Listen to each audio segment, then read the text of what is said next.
The other day, I got a call from my oldest son. He said he needed to talk about a problem he was having.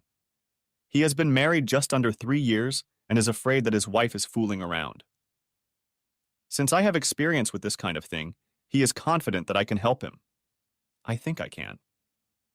To be honest, I haven't thought about it in a long time, but he is my son and his mother, and I have had our own problems. It wasn't that long ago. In fact, I had to reflect back in the 1990s to come to any conclusion. I am proud of my boy. I'm proud of all my kids. If he needs fatherly advice, I'll try to share what I have. I think I'll just sit down and try to go back and refresh my memory. Maybe I'll jot down some notes. I want to be ready when he comes. We'll see. Part 1. First Love. I met the woman I considered my one true love back in high school when I was in 10th grade. Her name was Carol Manning, and believe me, she was just the cat's meow. Long blonde hair, not very large but well-built body, and brilliant blue eyes. She was one of the most popular girls in our class. We were the same age. Every guy was chasing after her. And me? My name was Brad Wernicke. I was skinny, a little tall, and probably a gangster. She wasn't interested in me at all. I couldn't blame her. I was shy, socially inferior, not particularly athletic, and not particularly artistic or musical. The first time I saw her was at her 16th birthday party. Her boyfriend at the time was a senior 2 years older than her, a real jerk named Vernon Smithers. Everyone had met the type. He worked on cars all the time, so his fingernails were always in putty, lifted weights until his head was too small for his torso, had greasy black hair, and spent most of his free time on the corner, snapping and snapping at the younger guys. He always had the same catchphrase. If anyone dared look in his direction, he would scowl and say, "What are you looking at?" He only had two things going for him: a part-time job and a car. I hated him. So, she was at her party.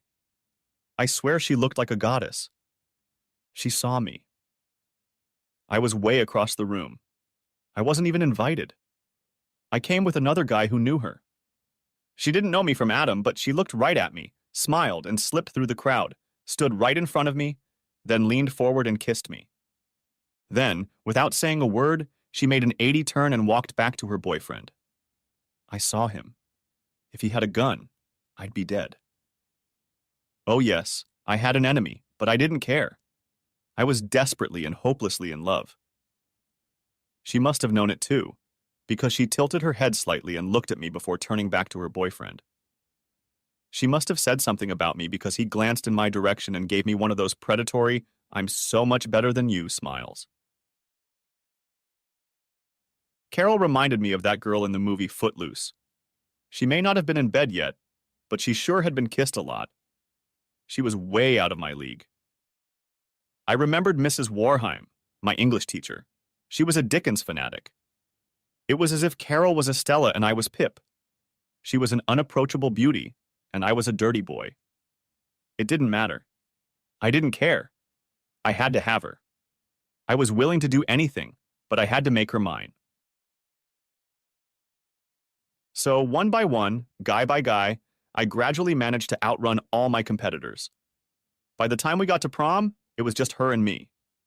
Yeah, and it helped that her parents made her stop dating Vernon. Graduation came, we got our diplomas and went to the beach.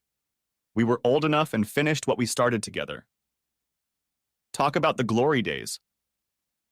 September came and I started applying to college. I wanted to be a school teacher, a math teacher.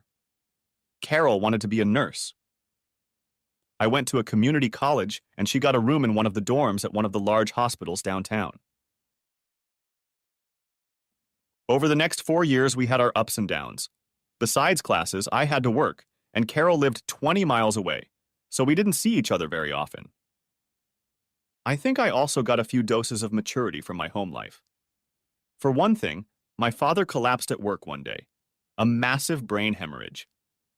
He was kept in the emergency room for days with ice on him. They had to open him up and take out some of the brain tissue. It left a dent in his head.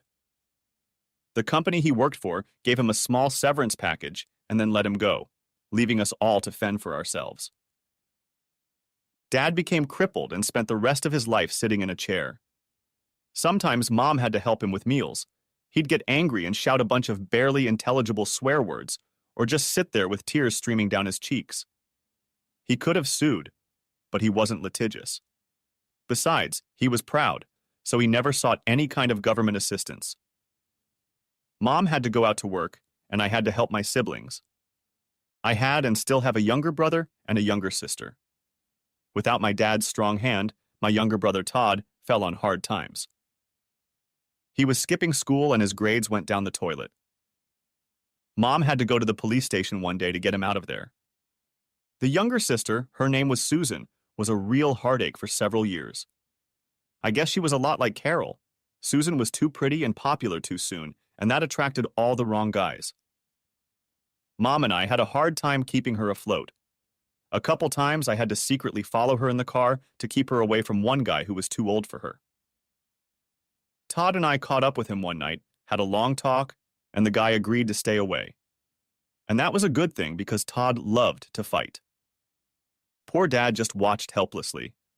It was pathetic. Dad was such a strong man, a real role model. He held us all together. I did my best, but I was never like him. It was Mom who broke my heart.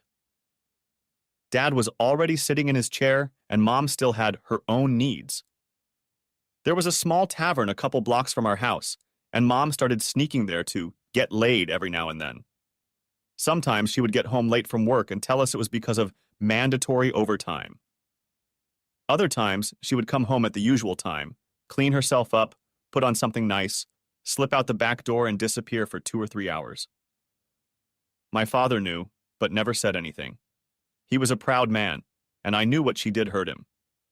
I think in the end, it helped him die. Dad died when I was still in college. His death affected my mom in the most profound way. Even though he was crippled, and even though she did horrible things, she really loved him.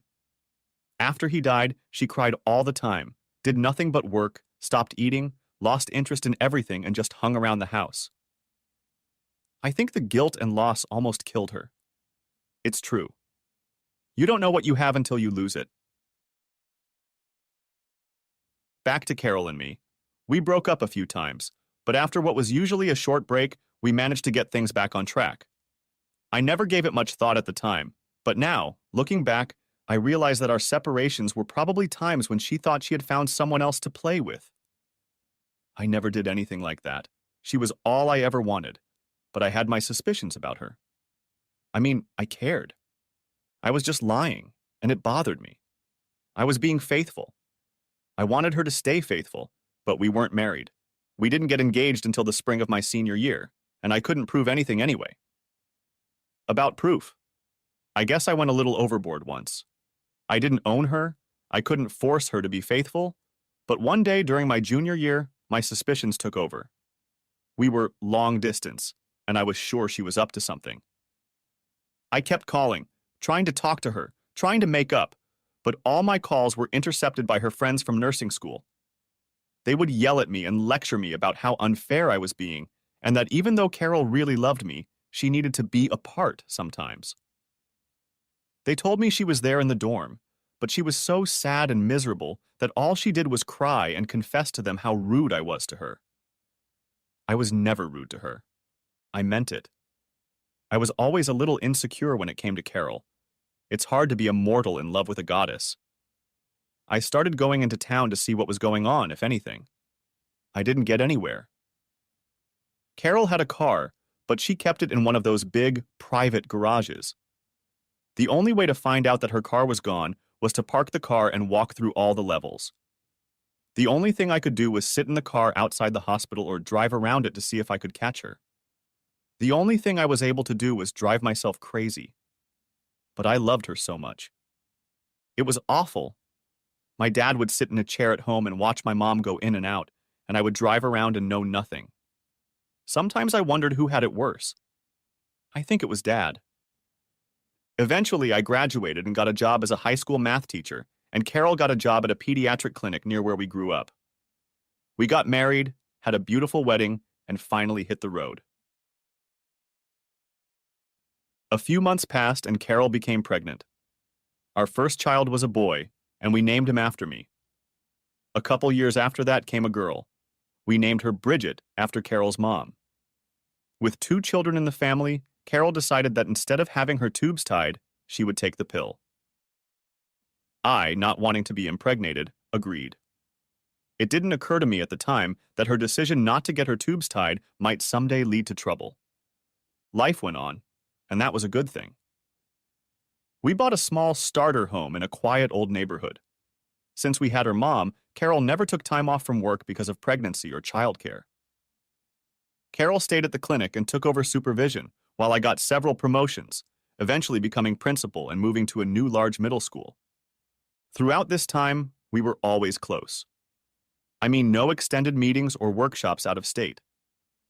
Every once in a while, I would be recalled for a few days, and once or twice, Carol would get a chance to supplement her education by spending the night at one of the big hospitals in town. What I meant by that was, I was there and she was there. So there were no old excuses like, "You're never around," or "We hardly ever see each other." It was just the same trouble that came along. Around the time Junior went into 6th grade, I started to realize that something wasn't right. I could have sworn that our normal interactions hadn't changed much, but I was sure that something wasn't as it should be. What was it that made me raise my eyebrows? I think it was the little things, the things I saw in my mom. It was the other thing that bothered me. We were always talking. We talked about the kids and vacations and our long-term plans. Kids, vacations, bills, household needs were still on the table, but we stopped talking about long-term plans. That is, Carol still looked a few days and weeks ahead, but anything a year or 2 ahead stopped taking up any time.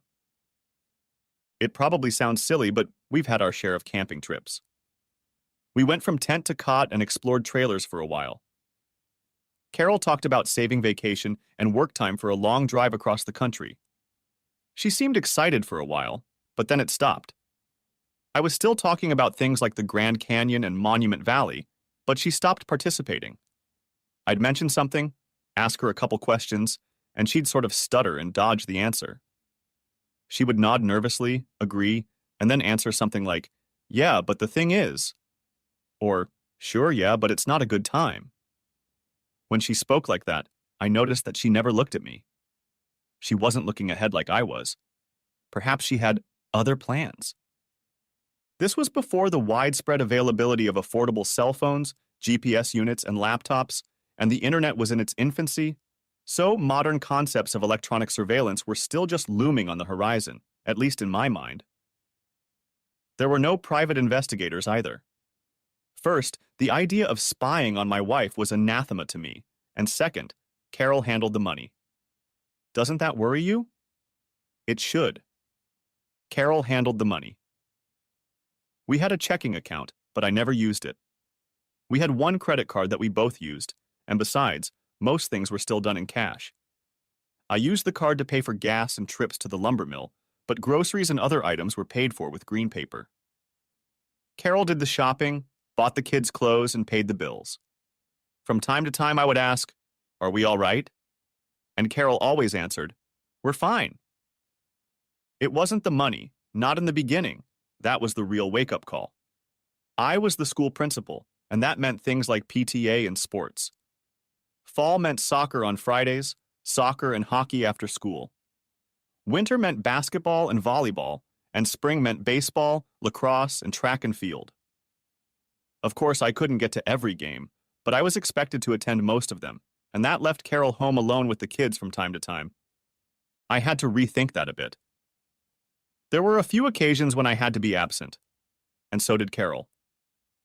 For me, there was the Middle States Commission on Secondary Schools, as well as the Southern Regional Board of Education. These 2 organizations were empowered to set up temporary committees that periodically visited participating high schools. As a school principal, I was required to participate periodically as a specialist, sometimes in administration, sometimes in math, in visiting the various schools. These visits could take as much as a week away from home. Carol, being a supervisor, also had to be away from home from time to time. I never believed that anything would come out of these trips. Perhaps I was wrong. I'll never know. Nevertheless, Carol stayed home alone with the children, or was she? 2 houses down lived Jenny McFurdle, 16 years old, mature and ready to work as a nanny. I suspect something started in the fall when the youngest was in 6th grade. Bridget was in 4th grade, and I had Friday night soccer. Carol was good at her job, but not smart. She had her coworkers, and I had my soccer. It was too easy. I could stay late at school and stay for the game or come home, grab a snack, change and leave. Sometimes, weather permitting, I would even take my kids with me. Believe me, if I took my kids to a soccer game, it was very beneficial to them. They could socialize with the older kids, and there was always a bunch of junior high or high school girls ready to butter up the principal and play babysitter. Either way, Jenny McFurdle or high school girls, it was good for me, good for our kids, and good for Carol, only for her in a different way. I didn't want to prolong the conversation with my son, so I decided to lay it out as clearly as possible. I remember finding out that there were 2 kinds of romances. The first was the sneaky small tryst, and the second was the poorly known affair on the road. And the trick of it all was that a dirty little tryst could escalate into something worse. Here's what was really unpleasant. I was essentially a school teacher, and Carol worked among doctors, and that mattered. Doctors, for the most part, are wonderful people. They help people. Teachers too, but doctors save lives. There's clearly something to complicate things here. Both teachers and doctors are pretty well educated, but doctors, as I said, deal with life and death, or at least sometimes with serious medical problems, and are always looked upon with great reverence. Teachers also get some respect, but not as much as doctors. This difference can be devastating, especially if someone's family is at stake. I'll digress a bit. My father worked in a warehouse, and Carol's father was a plumber. In short, we both came from working-class backgrounds. Doctors were highly respected in our families, very highly respected. As a professional, I worked with children. Carol's co-workers were doctors. I was dazzled by the purity of innocent young minds. Carol was blinded by self-righteous, godlike beings in white who were rarely, if ever, wrong. Unfortunately for me and my family, one of these dazzling creatures turned out to be a doctor who specialized in treating childhood cancer. Of course, no math teacher turned school principal, regardless of the complexity of the quadratic equation, could ever match the surgeon who saved the lives of little boys and girls suffering from diseases like leukemia. I never thought of Carol as calculating. I think I was wrong. In fact, I was decidedly and undeniably wrong. One day I met Dr. Maynard Gilmore at one of Carol's professional events. I took a liking to him. He struck me as an affable and trustworthy man. He was unmarried, as I later learned, divorced, but that meant nothing at the time. After a dozen years of marriage and 2 children, I trusted my wife. I had faith in her. I was a fool. Not that I seriously suspected any infidelity, emotional or otherwise. I didn't look around for any signs. There were. I noticed, but I honestly didn't suspect anything. It was Carol's stupidity, or rather her carelessness, that turned everything around. So every Friday night, with or without the kids, I went to soccer. Then winter came, and it was basketball time. Carol was good, but something was going on. She made it through the soccer season without giving anything away, but basketball games rarely fell on a Friday. There were times on a Friday or two, but more often than not, they were late afternoon games played on Thursdays. Somewhere along the way, I guessed that Carol didn't stick to some sort of reliable schedule. Carol used to stick to Fridays, but now often went out on other evenings as well. I was often home when she came in from short dates with coworkers. My recollection now is that there was a child there.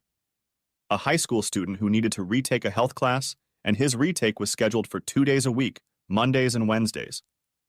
Health was usually a 3-day class.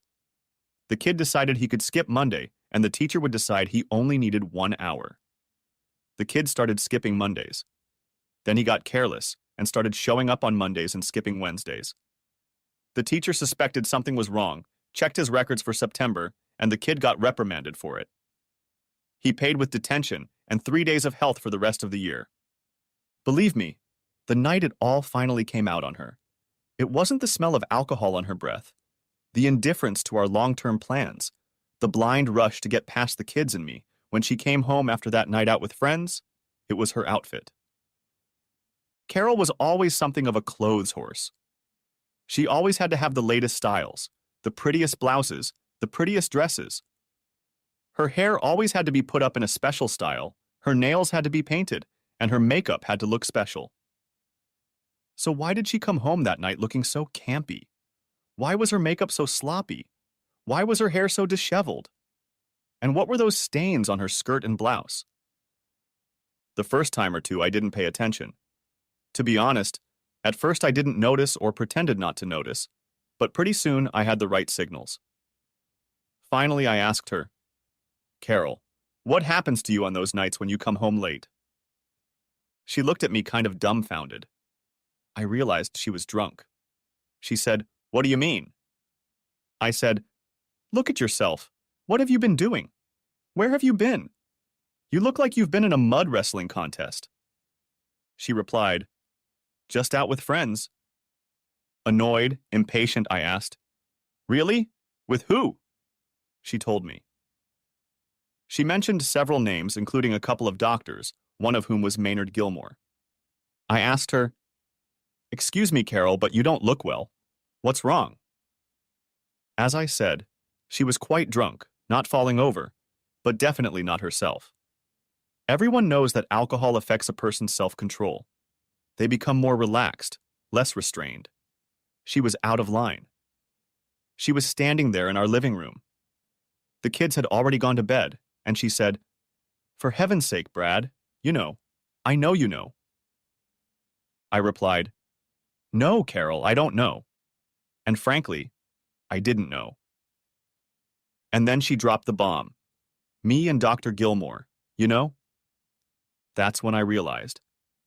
I felt like someone had just walked across my grave. I needed to hear more. "No, Carol. What do you mean you and Dr. Gilmore?" Then she started crying. She sat up and said, "I'm sorry, Brad." My first reaction was, that can't be true. But it was. It was like Dickens. There had been better times an hour before, but not now. She sobbed a few times, then said, "Dr. Gilmore and me. Well, us.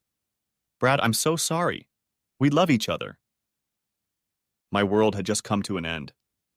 I was trapped in the lunette. The blade was coming down. My head was falling into the basket. It's funny what thoughts rush through a person's brain at such moments. I remembered reading once that after decapitation, a person retains some semblance of consciousness for up to 7 seconds.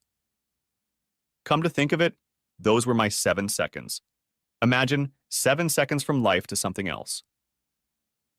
I had no idea what I was supposed to say or do. Something just sort of washed over me. It was like a powerful electric current, a brief, overwhelming surge, and then I was dead. I knew. I just knew. This. What had been us, we, was over. I said, "You're leaving me." I said it. Just like that. I said it, and I knew it was true. No preparation, no preparation, no preparation, no secrecy, nothing. 1 minute I was married, I had a wife, I had a family and a home, and the next, nothing. An abyss.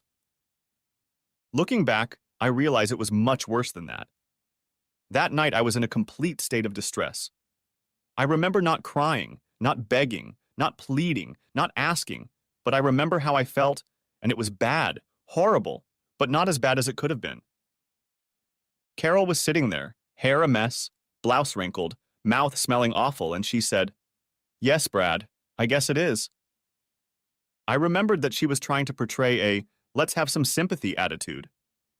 I've seen teachers play the same game with kids year after year. To me, it was old hat.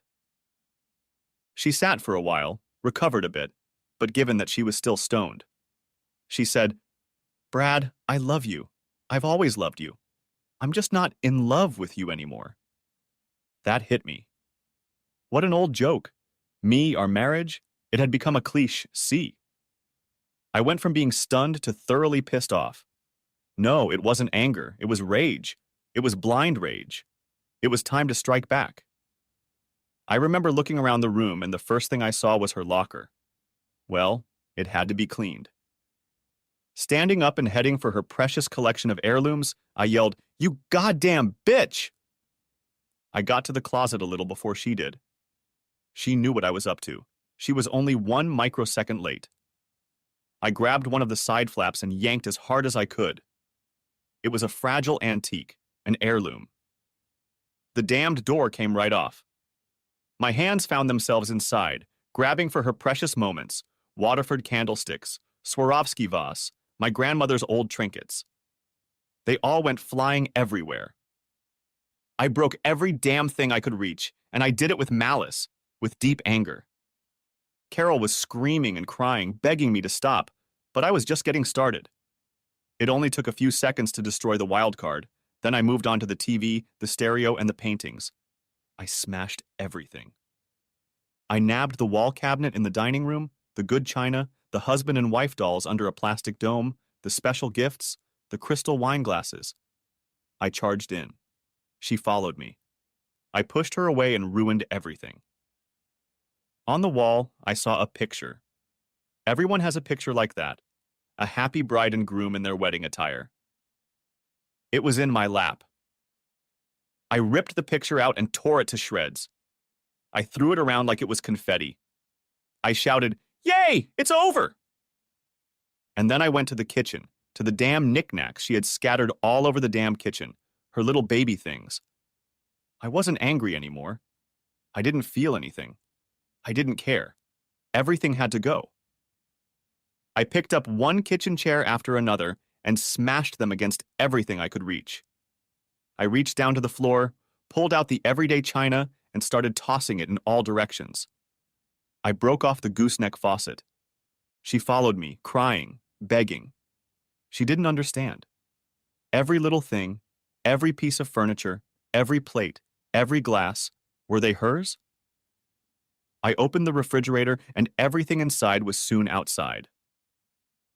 Milk, iced tea, leftover chicken, half and half, it was everywhere. I was going crazy. Then it all stopped. In the gap between the kitchen and the dining room stood my 2 children. They looked scared. Bridget said something. I think she said Daddy. I collapsed onto the last unbroken kitchen chair and began to sob. I mean howl, like a little baby. Carol put the kids to bed and went back into the kitchen. I was still crying, but not her. No, Carol wasn't crying. Carol was in full slut mode. She stood across from me and coldly said, "You have to leave. Pack your suitcase and just leave." I looked at her, then at the house and the wreckage. She was right. I knew that if I stayed there one more minute, my children would be motherless and I would end up in jail. I went upstairs and packed an overnight bag.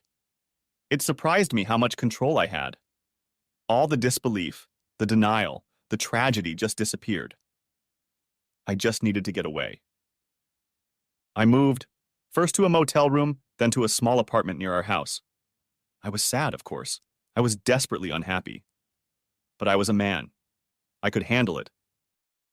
My father put up with a lot more. I could do it because I was my father's son. When I thought about telling all this to my son, because almost 20 years separated that night from the present, I wondered even now how I could have been so calm in the days that followed. My son told me how scared he and Bridget had been that night. He said Bridget cried for days, but I already knew all that. Carol didn't wait, and she didn't procrastinate. Her great confession came on Thursday night. She got a restraining order. She found a lawyer, and a vicious one at that. I was served the following Friday. At least she didn't try to get me to work. I wondered how to explain the next few nightmarish weeks to my son. I hired a lawyer. Carol had her own, and we all met at her attorney's office. Although the animosity at that meeting was toxic, we still managed to work out a pretty fair agreement. First, about the feud. I still wanted to know the reason, but she had no answer. She said she had fallen out of love with me and needed to move on. I asked her why she didn't come to me. I said that maybe if she had come, we could have worked something out.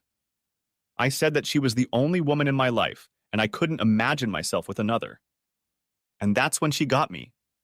She got me right between the eyes. I don't remember her exact words, but their impact reverberated in my soul for years to come. She told me that I was no longer fulfilling her needs. She had outgrown me. She said I was boring, that life with me had become tedious, that I was a pathetic nothing that was going nowhere. She said she needed filet mignon, and I needed a hamburger. She really took it out on me. She told me she couldn't believe I was still a virgin when we met on the beach. She said that her boyfriend, Vernon Smithers, had already fucked her, and even later while we were dating. Oh my God, Vernon Smithers? She told me she only dated me because her parents made her break up with Vernon.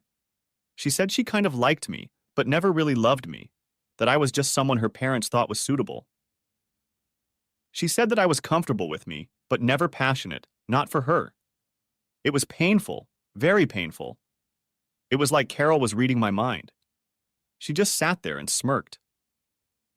Carol said she couldn't believe that all the time we were in high school, me in college, and her in nursing school, I hadn't done anything. I told her that wasn't true. She told me that throughout nursing school she had 4 or 5 boyfriends every year. I said I didn't believe her, but she really got me. She started naming men, dates, and places. They all roughly coincided with the times we had brief spats. She told me I was a fool all the way through. Admittedly, I was utterly crushed, and as I watched her story, I could see that she was enjoying every minute of it.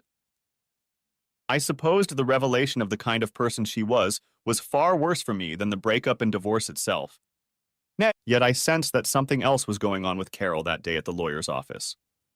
All of her comments were too formulaic, as if rehearsed. Everything she said was probably true, but I remember thinking even as she was ranting that all of this could be payback for the house and the curio, but it could be more than that. She took a breath a couple times, and in between she said, "You need someone better. You need someone you can count on." Yes, I remember thinking it wasn't just anger at the house, but guilt, and not just guilt over her affair with the doctor. I was just too upset at the time to realize it. Carol had her own demons. But if you think about it, all those years, everything we'd done, the years of saving, the conversations, the dreams I thought we shared, none of it meant anything to her. I was an in-between, a thing to be used. Going into this meeting, I thought I hated her. By the time she was done, I realized it. I looked across the table at her and felt nothing. She was dead to me. I think she saw it in my eyes. Settlement. I was pleasantly surprised by the court's decision, at least at first. Carol wanted the house, and she got it. We just refinanced our mortgage. We put more money down, and the interest and payments were quite low. Carol grinned crookedly about the house. It was just the way she had planned it before the confession. She had planned it that way. Carol always managed the money. It never occurred to me to find out or confirm how much she made. How surprised I was. She actually made a little less than I did. We divided our savings equally, but what did it matter? Most of it had already gone into the house. She was generous with child support and didn't demand it. Of course, there was a price to pay for that. I could have stalked her and Gilmore at work. Interesting premise. I could have deprived them of their jobs. Gilmore would have suffered a minor injury, but his skills were such that he would have recovered quickly. Carol, on the other hand, would have been scorched.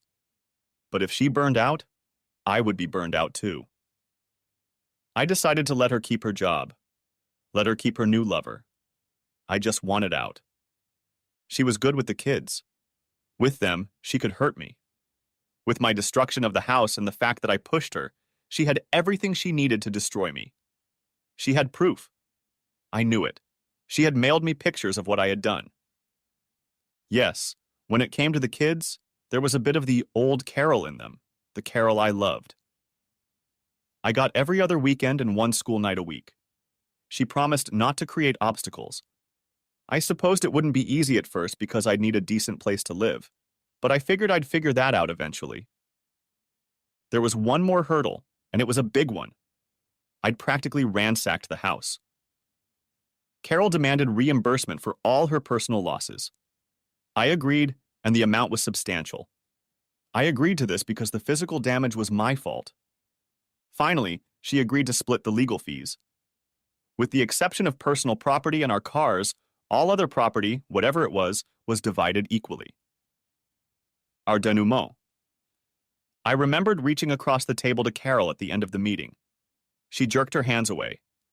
I said, "I want to thank you." She looked embarrassed. She recoiled even further.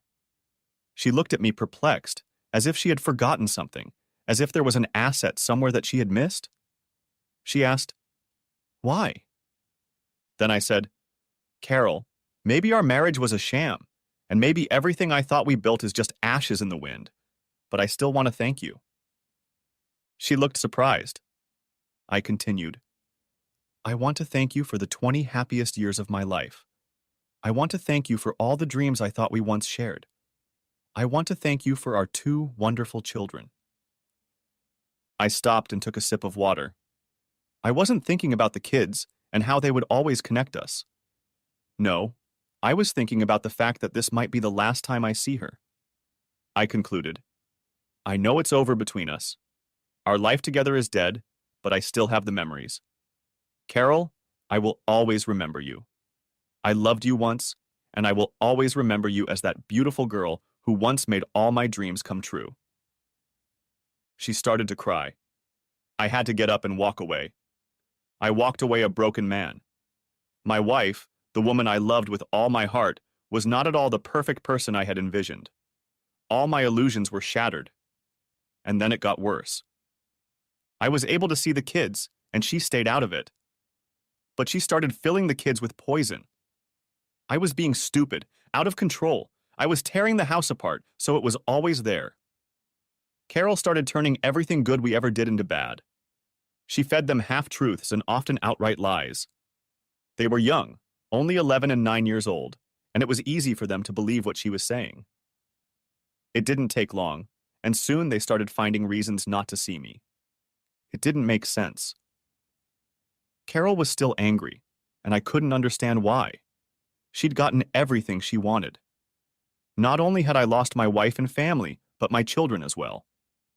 Then, the small mercies started to appear. First, I needed a decent place to live. I didn't have the money to buy anything, but my mom was there for me all the way. What did I know? Mom and Dad had been saving money all their lives. Mom talked to my brother and sister and convinced them to understand and even help a little. The 3 of them put together a small down payment, and I was able to buy an apartment on the 2nd floor. It had 3 bedrooms, 1 full bathroom with a whirlpool tub, and a 2nd bathroom with a toilet and sink. The condo was also part of a larger configuration that included a gym and a large outdoor pool. No, it wasn't a real house, but it was pretty darn close. My kids could find ways to not see me, but when they did, it wasn't in some cheap, dilapidated apartment. Then came small mercy number 2, and it was inadvertently provided by Carol. Just a few months after our divorce, she married Dr. Gilmore. That's good news? Yes, good news for me and the kids. Suddenly, good old mommy had a new life. She became too busy to take care of her children. My kids began to see a different side of mommy that none of us had realized, but they also began to see a few new options. They could visit Jenny McFurdle regularly, and soon other babysitters as Carol and her new man settled into their new home, or they could choose to spend more time with their nasty daddy. They would take their dad with them, his pool, his gym, and of course regular visits to Dad's school. The kids were young, but not stupid. Carol was hurting them with her indifference. I saw that pain. I was ready to wipe away their tears. Then Carol gave me an even better, no, the best blessing. She got pregnant. I finally realized why she had avoided getting her tubes tied. All this time she had been looking forward, striving for new accomplishments. Did I believe that? I wasn't sure, but Dr. Gilmore wanted children of his own, and Carol was only too happy to help. So 2 years after our divorce, I started seeing the kids more often than Carol did, and since they had bought a new house, the kids needed a school change. Guess what? Yes, we switched the kids. Carol alternated between weekends and 1 day a week. I had the kids the rest of the time. My life was changing, and for the better. But there were other things that weren't so good. One of them was work. For a long time, I was fine, really fine. No one realized what was going on. Sure, on the rare occasions when Carol showed up, they noticed she was missing, but no one, well, almost no one, knew the truth. Of course, that didn't help. I became a ghost at work. The truth about my failed marriage leaked out. What did I expect? My kids were with me at all the games. The students at my school were curious. Yes, Mr. Wernicke's wife left him for some doctor. It became like a Robert Louis Stevenson novel. Dr. Jekyll disappeared, and Mr. Hyde took up residence in the house, and with that came a corresponding loss of respect. Of course, another bad thing, a very bad thing, was the issue of my self-esteem. Carol had not only broken my heart, she had successfully lied to me and hidden her true self from me for almost 20 years. I wondered if that was really true. It was hard to accept, and yet I guessed it was true, or I was too blind, or just too stupid. I had to get even, make amends for my stupidity. I wasn't going to get revenge on Carol. That ship had sailed. But I had to prove something. Was I a man? Really a man? There was only one thing to do, and for the first 6 months or so, I did just that.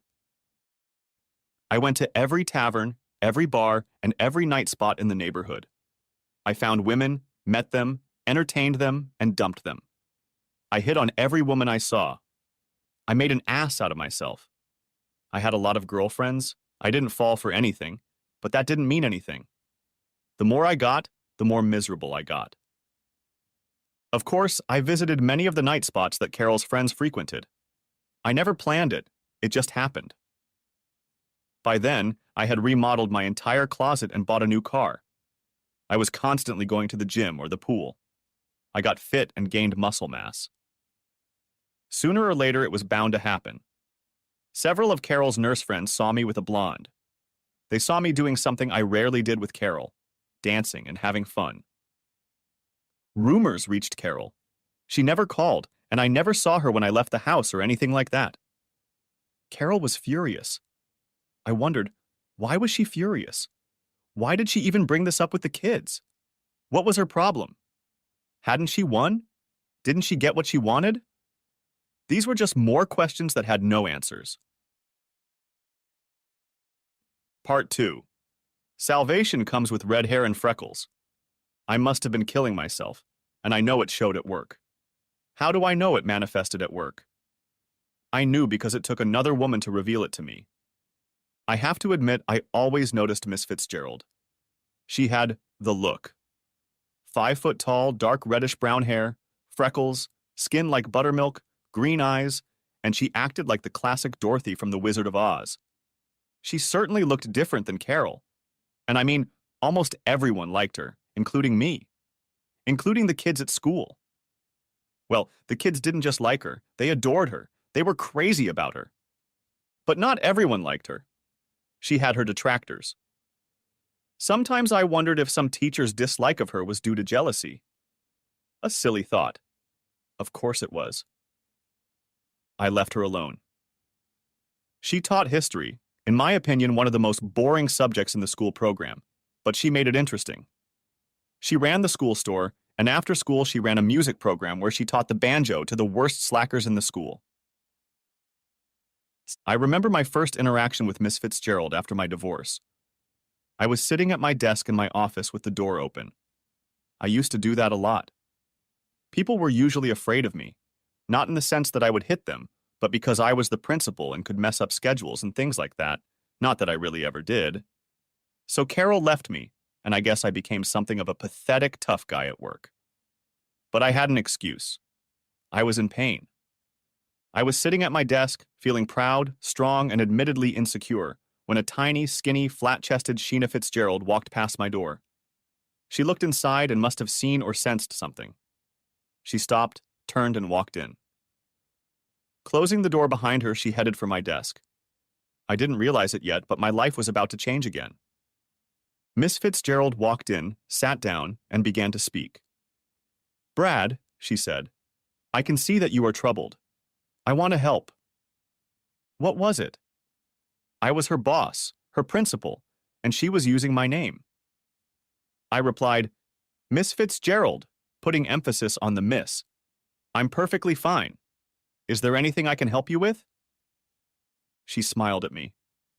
Then she launched into one of the most interesting litanies I have ever heard. "Mr. Wernicke, Brad," she said, "I am almost 32 years old. I'm not one of the prettiest girls around. I have a 5-year-old daughter with a loser father, but I know I can help." I thought, not a bad warm-up. After all, I was a teacher, and the old whine and moan, "You don't know how bad I feel at home," was always a pretty standard phrase for kids who wanted something. I tried to stop her, but she wouldn't let me. She was too busy throwing punches, she said. "I see. Brad, you're stuck. You're in a hole and you don't know how to get out. Believe me, I've been there." I stood up, walked out from behind the desk, and headed for the door. Holding out my right hand to lead her out of the office, I said, "Look here, Miss Fitzgerald." She wasn't going to stop. I should have known better, for I had seen her work with her students. She was a real Energizer bunny. "Mr. Wernicke, everyone knows what happened. Everyone else is sorry, but I'm not. I decided you needed my help. I've seen your kids. They're a couple of cute little babes and—" Jesus. She was freaking me out. I lowered my hand and took a step back. Without stopping, she kept coming at me. Yes, I realized. A blatant signal or a subliminal message of insecurity. Either way, I was going to regain the advantage. Before she could get a word out, I stopped, stood up, and said, "Miss Fitzgerald, your personal—" I tried to turn off my olfactory system. "Family history is irrelevant." She was wearing one of her usual, self-regulating uniforms, a sexless business suit of thick tweed. I tried to focus my gaze on her face. She kept averting her eyes. I sort of tried to finish the sentence. The importance to me other than— For me, it was getting on my nerves. "I may have to write a statement on her," I tried to finish. "How can they—" Then she stepped back, uncertainty replaced by confidence. "Tomorrow," she said, finally turning and walking out of my office. Wow, I thought, where did that come from? It took me a few seconds to regain my aplomb, but I did. What had I just experienced? It was obvious, one of 3 things. 1, she genuinely believed she could be a friend. 2, she was responding to some teacher's wager, some audacity, or 3, she was a slut and saw me as just another conqueror. I came to the conclusion that it was either door number 2 or number 3. I knew what I had to do. She had to leave. I had to kick her the hell out of my school. I walked around and sat back down at my desk. Dr. DeShields, Mrs. Ariana DeShields, was my supervisor. I picked up the phone. I'll call Ariana and arrange for Miss Fitzgerald's transfer. She was only a history teacher. There were plenty of history teachers, and she would be gone in less than a week. I called and was put through to Mrs. DeShields' secretary. She informed me that Dr. DeShields was out of the office. She was dealing with a problem at another school. Damn, I thought, guessing where she was. They were having problems at Westwood High School. A few days ago on the phone, she had mentioned that changes were coming at Westwood. On the air, she mentioned that transfers were coming. Westwood was a toilet. I knew their principal and he was incompetent. Half the staff was incompetent. It got me thinking about the politics of the school system. All school systems did that. Principals, and I was one of them, never went to the wall to fire a teacher. It was damn hard. Too many variables. Race, gender, age, seniority, unions, politicians, politicians' relatives, coaching. We just translated them over and over. Eventually, all these lemons, it was called the lemon dance, ended up at the same school. At the time, Westwood was a lemon pit. Ariana practically offered me a position. No way. There was no way I was leaving Oakcrest, my school, for Westwood. If I had talked to Ariana about Sheena, she would have just as readily transferred me to Westwood. I didn't want to go there, and I certainly couldn't let them send Sheena to a place like that. The lazy wolves there would tear her to shreds. Besides, if I managed to transport Miss Fitzgerald, I might end up with some loser. I thanked Dr. DeShield's secretary and told her that my call was strictly social. I would call back later. I asked her not to even tell me I had called. As I hung up the phone, I breathed a sigh of relief. I had foolishly forgotten all the prime directives of school teachers and administrators. Competent people are always expected to be able to handle their problems without crying out for help. I had to handle my problem on my own. The next day, Miss Typically Tweed Business Suits Sheena Fitzgerald came in wearing a pale green blouse of the finest soft fabric, the most seductive imaginable. The color matched the emerald of her eyes perfectly. The dark green and black miniskirt, black sandals, and black stiletto shoes elicited the expected reaction from not only me, but every single person in the school. Oh yeah, I get it. Miss Fitzgerald was a slut for hire. Women are all the same. Every time I turned around, she was in or near the main office, my home ground. It was quite obvious to me what she was up to, and I had to recognize that she was putting me at a disadvantage. Worse, at the end of the workday, as I was walking to my car to leave, she pestered me and insisted that I help her carry some boxes to her car. When I helped and finished, she stood up on her toes and touched my cheek. I immediately thought of Carol. Sheena said she hoped to meet me Friday after school. She said she would be at the Denny's restaurant near our school. She said she would wait outside. I told her she was wrong to think I would be there. I told her I could lose my job. She replied that I could only lose my job if she complained, and that would never happen. She said I need someone, and she thinks she can help. I told her she was crazy. She just smiled. That was on a Wednesday. Hiding in my office, I went through Thursday and Friday without any direct contact, but it wasn't because she wasn't trying. Every once in a while, I would sneak a furtive glance at her. I had to admit that as thin as she was very pretty, just a tidbit. Nothing like my ex-wife. Winter had come. Friday turned out to be a cold, frosty Friday. I was sure Miss Fitzgerald wasn't stupid enough to think she could stand outside in a cold parking lot and think I was coming over.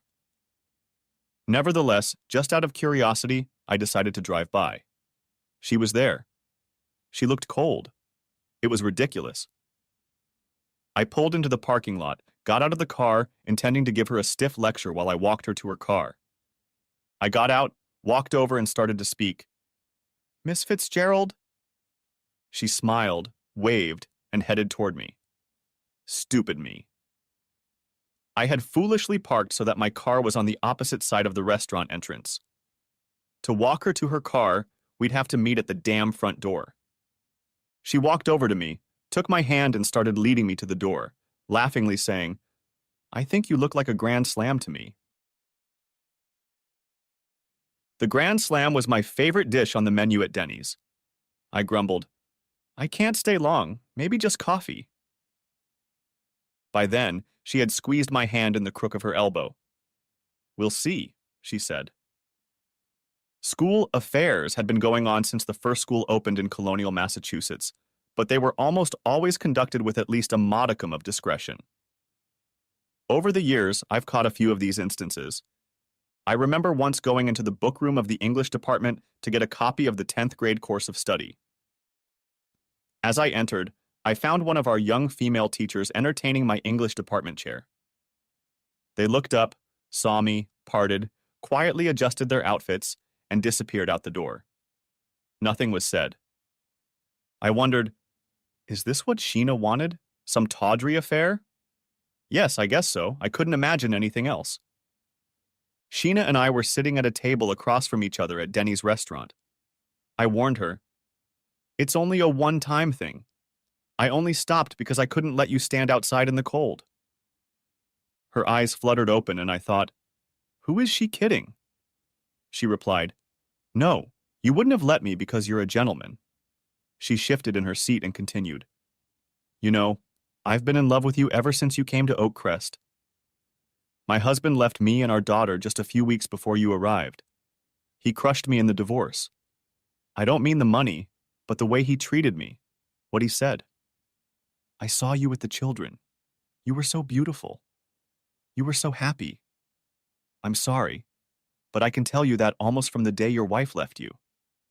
I don't know the details, but I know what happened." She reached across the table and took my hand. "Please, let me help." If anything, Sheena was not reticent. She was open and honest about her intentions. I had my doubts. Maybe she wasn't pretending to be a coward. At the same time, I felt that I had to explain to her plainly, "Miss Fitzgerald, I appreciate your interest, your sympathy, but I want to warn you that I don't see you as a handsome man." She swayed back and laughed. "My God, I hope not. No one ever has and no one ever will. No, I just want us to be friends. We're already soulmates. I've already been through this. We can swap stories. I know I can help." I was shocked then. First, I knew and saw that my comment about asexuality had hurt her. Second, I knew she was lying. Half the men and most of the boys wanted her. Third, I wondered if I needed her help. I decided I didn't, but I wanted to keep seeing her. It occurred to me that I liked her, not as a woman, not as a potential conqueror, but as a person, just a person. I corrected my comment. "I didn't mean that I didn't think you were beautiful. You are very beautiful. In any other circumstance, I would certainly be interested, but we are colleagues. I have a school to run. Yes, I think we can be friends, but let's be professional as well." She smiled and nodded. "Let's have a play date. I'll bring my girlfriend, you bring your kids, and we can talk." I noticed that she had very long eyelashes, and from the way she threw back her hair, I realized that she was wearing semicircle-shaped earrings that I guessed had tiny emeralds in them. She had small, round, pierced ears with tiny lobes. A velvety strand of reddish hair seemed to run down, covering a little of her left eye. I felt like I should reach up and pull them back so I could see her better, but I didn't. I said, "Okay, pick a day and time." Sheena looked at the ceiling, then at me. "Not this weekend. How about next Saturday? You decide what and where." I said, "No, you decide." She said, "No, you're the man. You decide." I hadn't heard anything like that in years. I tried my best not to puff up my chest. "Okay, next Saturday. I'll let you know where and what next week." We stood up together, shook hands, and I walked her to her car. She had a Volkswagen, a far cry from what Carol preferred. At her car, we shook hands again. I helped her into the seat, stepping aside as she started the car and drove off. I watched her as she drove out of the parking lot. As soon as she pulled away, I started to have doubts. I checked my watch. I needed to hurry so I could get home before the kids arrived. Later that night, after putting the kids to bed, I foolishly pulled out some old pictures of Carol and me. When she left, she hadn't taken any pictures of me, just a few of our kids, and she left me our wedding album. I don't know why I did it, but I went through the old photos. It was so sad. I don't know why, but I cried. I knew I would have to end my relationship with Miss Fitzgerald before anything would change. The following Monday, I was on hallway duty when Miss Fitzgerald came in from the station to get the morning mail and student list. I think the expression on my face gave me away. She saw me and turned pale. Her bright, cheerful face turned ashy gray. I chickened out. I covered my face with a smile and headed straight for her. "Good morning," the teachers and students said. I made no attempt at discretion. Loudly and deliberately, I proclaimed, "There is a skating rink a few blocks from my house. We could take the kids skating and then have lunch at my place." Teachers, students, and staff walked by. They heard every word, but pretended not to hear. I knew that by the end of the day, everyone in the building would know that Miss Fitzgerald and I were keeping company. Miss Fitzgerald looked uncertain. I was sure my first face had alarmed her, and now she just didn't know. She replied, "I never learned to skate, and my child." I very gently reached out and touched her hand. "Wonderful. I can be your teacher." She finally really smiled, but I could still tell she wasn't quite sure, and she replied, "Okay, let's do it." Coincidentally, it was the first week of the month. Most principals use the first Monday for faculty meetings. I preferred the first Tuesday. Mondays were bad enough as it was. The next day, that Tuesday, when we met in the cafeteria, I sort of discreetly nodded to the table closest to me when Sheena walked in. She took the hint and sat up front. I was determined not to hide anything. People would gossip anyway. I wanted everyone to know that this was about friendship and not some sordid affair. The faculty meeting followed the usual pattern. They all suck. After the department chairs and athletic director gave their usual speeches, I asked for questions or comments. This was my shit time. I received the usual questions. Why aren't we enforcing this or that rule? Shouldn't someone be in the cafeteria making the kids clean up after themselves with trash? Why aren't you banning kids from eating in the hallways? And the always audible, "I won't attend meetings where prayer will be read." I listened to all of these complaints, reminded everyone to listen to the morning announcements of school closings or delayed openings on WKRP, and then reminded them one last time that we are all in the building to teach and that we all need to remember that. I wanted to end with a prayer, but I knew that any such move would result in a call from Dr. DeShields. I thought about my school. I thought about some of my teachers. I thought about Miss Fitzgerald. I thought about prayer in school. There were a few teachers I didn't like. There was a small group of teachers who I privately referred to as headhunters. These were teachers who seemed to devote their lives to catching kids who broke the rules. The district had a system-wide rule about leather coats. Kids were not supposed to wear leather coats to school. This was aimed at a few schools where theft was common. We had no such problems, but there were a couple of teachers who seemed to enjoy catching and punishing kids for their outfits. One of them was a particularly mean older woman. She couldn't teach worth a damn, but she sure knew the rules of behavior for her students. One day, one little girl got a suede coat for Christmas. Old Mrs. Nasty caught her and dragged her down the stairs to the main hallway where I usually was. Old Mrs. Nasty pointed to the girl's coat and said, "Leather coat. What are you going to do with it?" Of course it was nonsense. She just wanted to embarrass me in a crowded hall. The girl almost cried when she said, "Mr. Wernicke, my coat is suede, not leather." I smiled sweetly at the child, took the coat and said, "It's okay, sweetie." I frowned, looking at old Mrs. Nasty, and growled, "You heard her, suede coat." Old Mrs. Nasty was furious. She stomped her foot angrily. Half a dozen children saw the whole scene and laughed quietly. I took the girl to the main office, where I calmly explained what suede was. Later in the afternoon, I received a printout from old Mrs. Nasty, in which the definition of suede was highlighted in yellow marker. Then there were the mounting nuts. We had several elderly ladies who insisted that every meeting in the auditorium begin with a prayer. I never had a problem with that. They always mentioned Jesus, but none of my other faith teachers ever complained. Of course, there was assembly duty. Several teachers always had to be on standby to keep an eye on the kids. I had two nasty younger teachers who had wild burrs up their asses. They threatened that if there was ever again an assembly starting with prayer, they would refuse to be on assembly duty. I meekly agreed. They were relieved of duty. I reassigned them to cafeteria duty, the worst non-teaching job in any school. I chuckled quietly to myself at the thought of them standing in the middle of the cafeteria with kids throwing food particles at them for 25 minutes. Why was I thinking about those hateful teachers? I thought of them because I knew that most of them had a special hatred for Miss Fitzgerald. Poor Sheena was constantly being called on the carpet by one assistant principal or another. Sheena tried to do something about it. She held mock trials in her classroom. She planned and took the kids on field trips. She, God forbid, even allowed the kids to go to the bathroom during class time. In other words, little Sheena Fitzgerald, as a creative, innovative teacher, was hated by the That's not my job crowd. Okay, I was weak, but I guess I liked Miss Fitzgerald.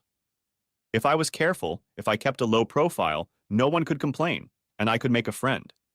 It seemed a perfectly acceptable idea. Oh no, I was wrong.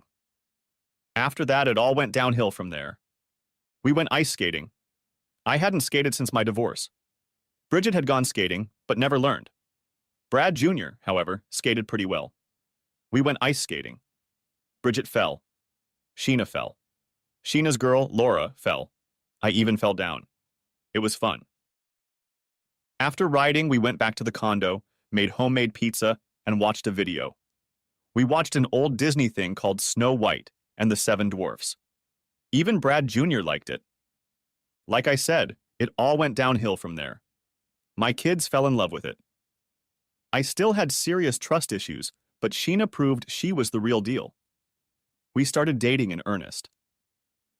After our first real date, she insisted that all subsequent dates be attended by my kids and her Laura. This Sheena was great. Sheena gave it her all. She didn't hold anything back. She told my kids right away that she didn't want to be their mother, but wanted to be my friend and help where she could. I was ready. I never believed it could happen again. I kept waiting for another shoe to drop, for something bad to happen. It was crazy. Nothing bad was happening. My life was getting better and better. I sat down and looked at the notes I had made for my son. I knew there were more things I needed to add. Who was Sheena? What had happened to her? What bad things had she told me? What role did she play, and how did she become such an important part of everything we did? Some things young Brad knew, but I felt like he still needed to hear what he didn't know. I remembered how I had suffered after the divorce. I was lonely, embittered, despairing, and had a deep sense of inadequacy. I especially remembered the loneliness, how it gnawed at me. It's the kind of thing that can eat a person up from the inside out. I felt that I didn't meet all the requirements. I wasn't good enough. I remembered constantly wondering where I had failed. Had I failed in my role as breadwinner, father, lover? I just didn't know. Carol never said. I remembered desperately needing answers, a denouement, but it never came. Somehow Sheena sensed it. She seemed to know. We talked. It wasn't easy. She was a woman, and I had developed a healthy distrust of the opposite sex. After I decided to honor her request for a date, I went back to my high school records and checked her background. I learned very little. She graduated from a fairly ordinary state college, just like me. She was a little younger than me and had a young daughter. There was no mention of a husband, so I first assumed she had had a child out of wedlock, and what she said about the divorce was a lie. A bad divorce can have that effect on a person. I noticed that she had changed her name. Admittedly, I was paranoid. I had her address, so I drove by her apartment complex and watched. I wanted to see if she was seeing someone else. Maybe she's just reaching out to me. Maybe she's sneaking off after work to some joint? It was hard for me to take the risk and try to trust another person. It was so hard. Our first dates were homemade, the simplest. We'd go to Denny's or Texas Roadhouse and usually a movie. Was I a cheapskate? Yes, but I didn't know this woman. I just knew I had to be careful to find out as much as I could. Was I surprised? I learned so much that I felt like I was reading a book. I guess I was, and the subject matter was already familiar to me. Sheena told me her story, and in the process of telling me, she set me free. Her story played out one night when our children were asleep in their rooms, Brad Jr. and his and Laura with Bridget. Sheena and I spent another wonderfully restless time tossing and turning in my bed. Back to Sheena's story. Like me, she fell in love with her high school sweetheart, but not like me, they avoided using birth control. In junior high, Sheena found herself with child. Her boyfriend wanted an abortion, but Sheena wouldn't give up. They got married and both managed to work and still finish college. Sheena's uncle was a judge. He made some calls and she ended up in Oak Crest. Her husband became a car salesman. He sold sobs. I heard rumors. I doubted they were true, but I heard that only vain jerks bought Saabs. I only bought Fords or Chevrolets, so it didn't matter. She said he was a good salesman, but a bad husband and lover. According to her, she never fully understood what slam, bam, thank you, ma'am meant until she got married. He never hurt her, but according to her, he wasn't very affectionate. He tried to chase her and get her to come back, but she returned home to her parents. Her husband tried to take their girl, but her father got a restraining order, and when her uncle found her a good lawyer, her husband finally backed off. The divorce went through, and she was left practically alone, with only Laura. Of course, her mom and dad wouldn't let that happen. Laura was just a baby at the time, and Sheena's mom came to her rescue. As I listened to Sheena, I realized that as bad as my divorce was, her divorce was even worse. Carol or her doctor never threatened me or feared physical harm. No one ever twisted my arms. I realized that I had fallen in love with Sheena, and it scared me. I was afraid to make a new commitment. She saw right through me. She told me some of the things her husband had told her. Toward the end, she said he had gone from angry to despondent. He told her that he was already seeing someone else, someone better in bed, someone who appreciated him, and that this new and better someone had money. Then he would get sad and guilty. He would cry and whine that she was too good for him, that he needed someone not so honorable and not afraid to get dirty. At the very end, she said that her husband had confessed everything. He had had affairs. He had been with several other women. He told her he did it because it was exciting. It was always an adventure, and he knew he could get away with it. He said she was boring, and he just couldn't imagine himself living with her for the rest of his life. I listened and realized that Sheena's husband was saying a lot of what Carol was saying or trying to say to me. I thought, it must be part of the common lamentations infidels use to justify their wickedness. Yes, Carol and Sheena's husband were evil, brutally evil people. But they were both right about one thing. Neither of them was good enough for the one they betrayed.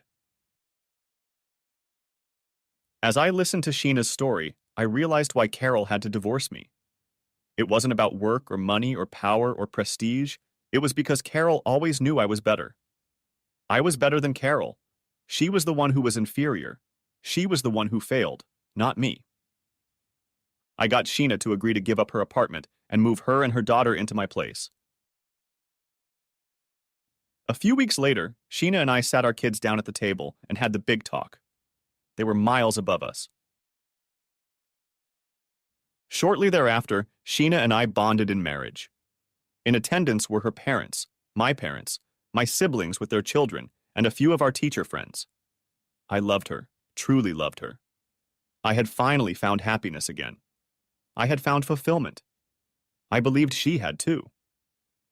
Of course, my feelings for Carol had changed. I no longer hated her. I felt sorry for her. It seemed that while my life was getting better, Carol had already had one child with Dr. Gilmore, but she'd broken up with him. Looks like she found someone even better. She sued Gilmore to get a divorce and start openly dating a heart surgeon. I didn't know what to think. We dated for almost 6 years and were married for 12 before she took me up on it. She'd been with Gilmore for a little over 3. I was sure there was more to the story. I thought Carol was sick. Carol got divorced? Did she see a heart surgeon? Yes, she did, and from what I hear, she's supposedly happily married. But you never know with Carol. I knew one thing. I once thought I'd gotten everything I wanted, but I saw it turn to dust. Now I realized that I had been given a second chance, and I had taken full advantage of it. Epilogue.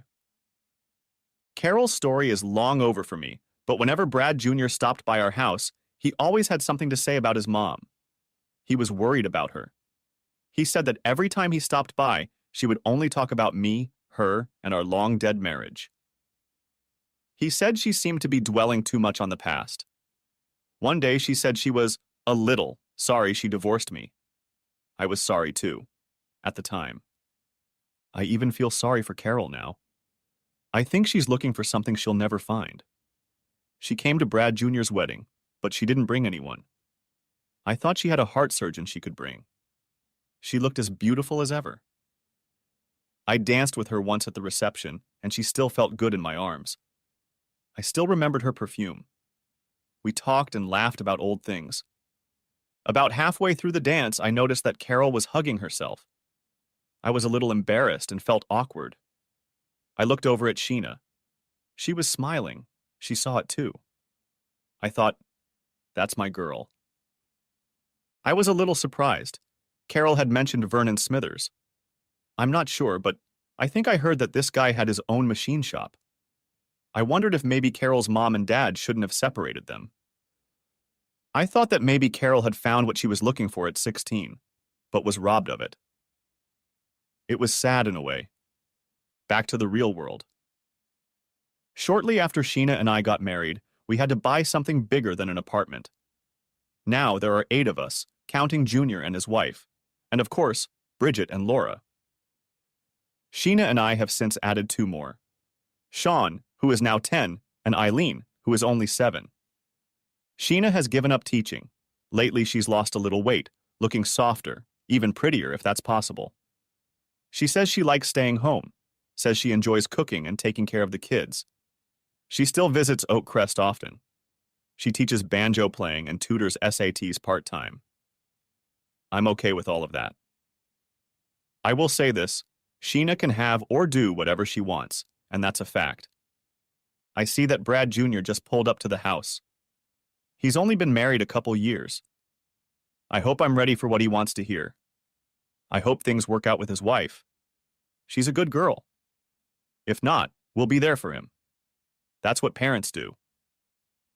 One last thing. Am I happy? That's a stupid question. The end.